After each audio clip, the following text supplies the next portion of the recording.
मैं एक नए शहर में शिफ्ट हुआ था और वहाँ पे मैंने सबसे चीपेस्ट अपार्टमेंट लिया था। जब मैं रात को नौकरी करके वहाँ पे आया तब मैं सीधे बेड पे ही सो गया क्योंकि मैं बहुत ही थका हुआ था। लेकिन रात को करीब 1:15 बजे मुझे कुछ आवाज़ें आई मेरे ऊपर वाले अपार्टमेंट में से, जिससे मैं बहुत ही ज़्यादा डिस्टर्ब हुआ और वो आवाज़ें कंटिन्यूसली आने लगी, जिस वजह से मेरी नींद भी ख़राब हो गई और मेरा मूड भी ख़राब हो गया।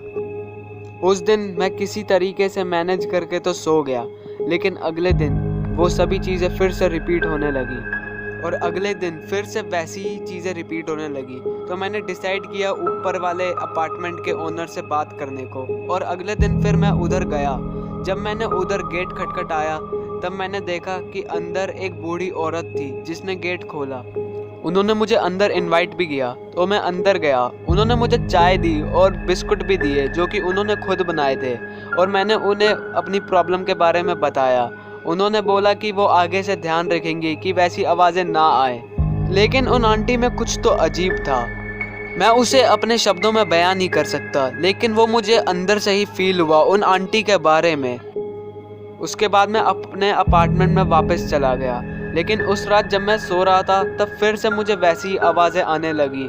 इस बार मैं बहुत ही ज़्यादा गुस्सा हो गया और अगले दिन मैं गुस्से में ही उधर गया और गेट खटखटाया, लेकिन किसी ने भी दरवाज़ा नहीं खोला। और तभी उनके एक नेबर ने अपना दरवाज़ा खोला और वो मुझे डांटने लगे कि तुम शोर क्यों मचा रहे हो।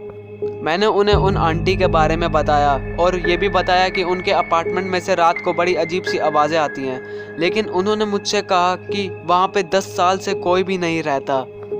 उन्होंने मुझसे कहा कि वहाँ पे एक औरत रहती तो थी, लेकिन वो 10 साल पहले यहाँ पे रहती थी। उसके बाद जब उसकी डेथ हो गई तब से ये अपार्टमेंट खाली है।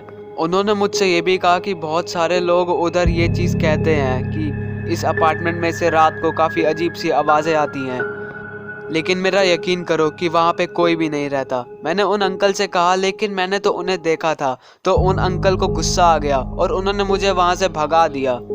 मैं बहुत ही ज़्यादा कंफ्यूज था और डरा हुआ भी था उस अपार्टमेंट के बारे में, क्योंकि जब मैं कल गया था तब वहाँ पे मैंने सच में उस औरत को देखा था। वो सब मेरा कोई वहम नहीं था। और जब मैं नीचे से उस अपार्टमेंट को देख रहा था तब मैंने फिर से उसी औरत को देखा।